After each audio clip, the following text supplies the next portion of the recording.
But here we go. This wiring harness. Oh boy. I've got wires going everywhere. Of course, these wires over here, I got hung up. They're from my vintage AC box that I got mounted up in there. I can show you that in there if you want to see it. But I just kind of got my wiring harness out here for the engine. You know, I already done the wiring harness on the inside for the dash harness, whatever you want to call it. And I just kind of came out here, pulled out my engine wiring harness, and I got my firewall plug right here, plugged it in, and just kind of started seeing what wires were what and kind of seeing how I needed to route them out. And I think all these over here are going to be like my wiper motor stuff over here. Of course, it's going to mount up there. And then this is just my oil pressure and my coolant temp. So they're sitting over here on this side because they're going to be put right there. And then I went ahead and I'm figuring out all my routing for, you know, like my ignition for my starter, my alternator ignition wire, my 12 volt that's going to go into the starter, and come from the battery going to the starter, all that. So that's what I'm working on right now, just trying to get this somewhat mapped out the way I want it. Moving along. Well, I got my inner fender well. I decided to go grab it and get it kind of mocked up in here. And then, of course, I've pretty much figured out my routing of how I'm going to have everything come across here. Where the wires are going to come over here to. Now I've got to figure out where I'm going to mount these fuses at, because these fuses are what's going to fuse the whole system. So brought the inner fender in here because I was like, well, do I want to mount them on the inner fender over here?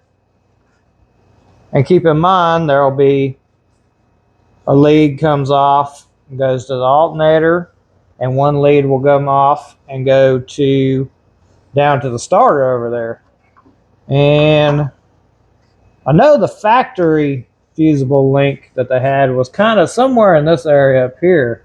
So I'm almost thinking maybe I would rather put these fuses up here, you know, and then I'll just have this wire coming out, and I could run it down along my inner fender here and then up to my alternator.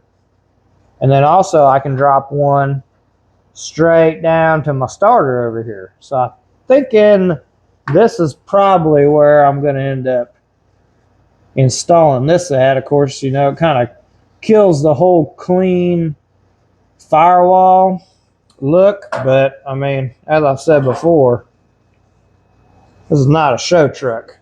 This is just a driver, and I think it'll be just fine up here. So as soon as I make up my mind on that, I can move forward, but I've got to get this figured out first. Okay, so decisions have been made, party files have been committed, and the fuses are mounted up here. Figured, let's put them up here. It'll be away from the heat, you know. Header's down here, it's up there. And we'll have a pretty good, I mean, this wire's going to drop here. And then let me grab this. I can run this wire down off here along the inner fender over to the alternator. So I think this is going to work out the best. So pretty much all I need to do now is land some wires. So let's see. Take this one, give it a little slack. I'll cut her right there. Hey, you know, if this was the wrong decision, we'll just redo it. I mean, that's how I do most things anyway. You know, second, third time's a charm normally. So I'm gonna get this stripped back.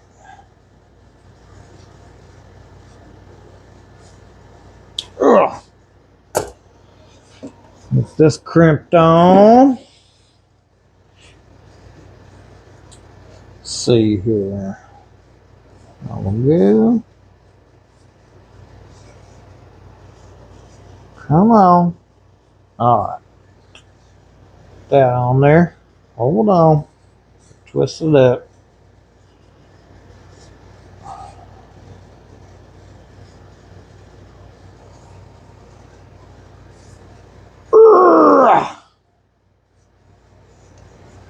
Alright, there's a 12-volt wire.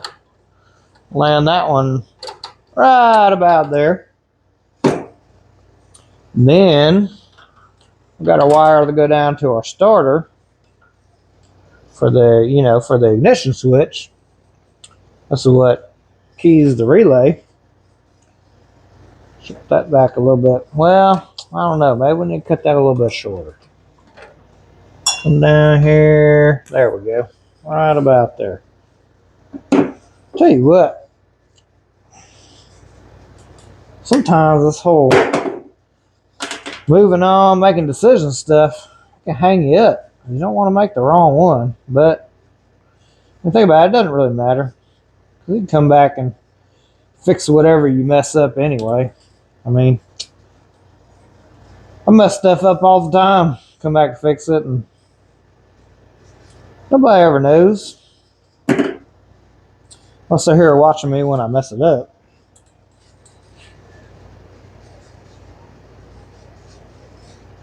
One more.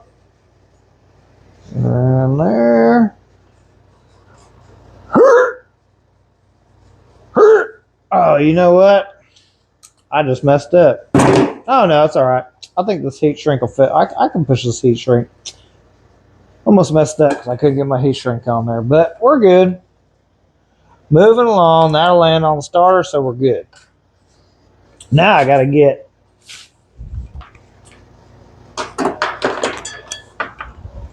this 6-gauge wire, which 6-gauge seems a little small to me for this application, going from the battery to the starter to the alternator, but I assume since American Autowire put it in the kit, they know what they're doing. So we're going to run with it, and if it, I get like a lot of voltage drop or anything like that, then I'll just upgrade it later.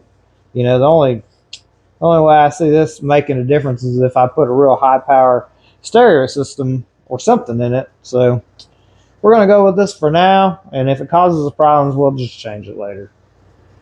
Well, what we're looking at right here is the main fuse panel where all the power is going to come in. Of course, I don't have my battery in here yet, and so the power is going to originate down here, if you can see, on the starter right here.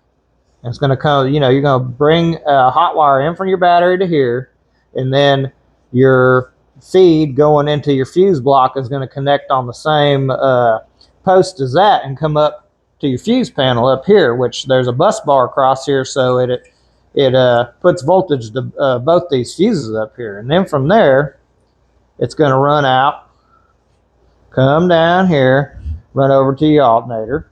That way your alternator can charge your battery. And I've also got my ignition wire from my starter coming down to the solenoid. So that's what we got going on down there. So this is where the power is going to start and flow out to everything. This is going to flow over into your fuse panel inside your truck. So this will be like your main feed going inside your truck. Now the connectors you are going to have to make is like this alternator, what is it? Alternator ignition wire. You'll have to make up your plug right here. It's already got the red wire. Oh, I'm gonna get on it. This red wire right here, and then you just gotta crimp on an end and push this into this connector to go onto your alternator, and then of course your red wire comes over here and hits the hot post on your alternator.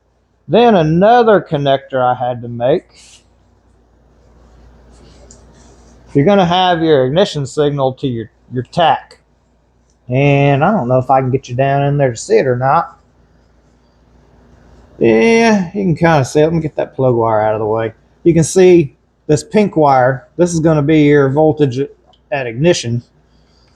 While you're cranking, you'll have voltage on this one, and it'll have constant voltage when the key's on to come to your distributor right here. And I had to make this plug up too, which is not hard. They give you the color-coded plugs, and you put the little spade terminal they tell you to crimp on there, and you crimp it on there. Now I still got to build my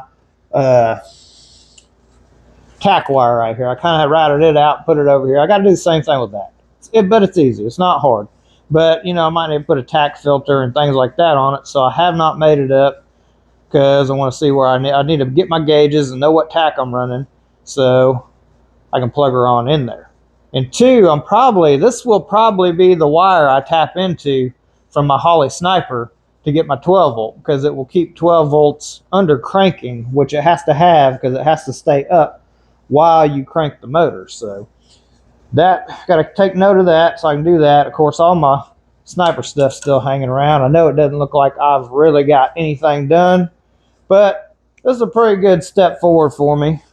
That's got all the engine wiring, like everything I would need to crank this motor is hooked up, except for my coolant temp and my oil pressure sensor. I need to get two sensors, and I don't know, I might just wait on that because the gauges that I order will probably come with that, so I don't really want to buy extras.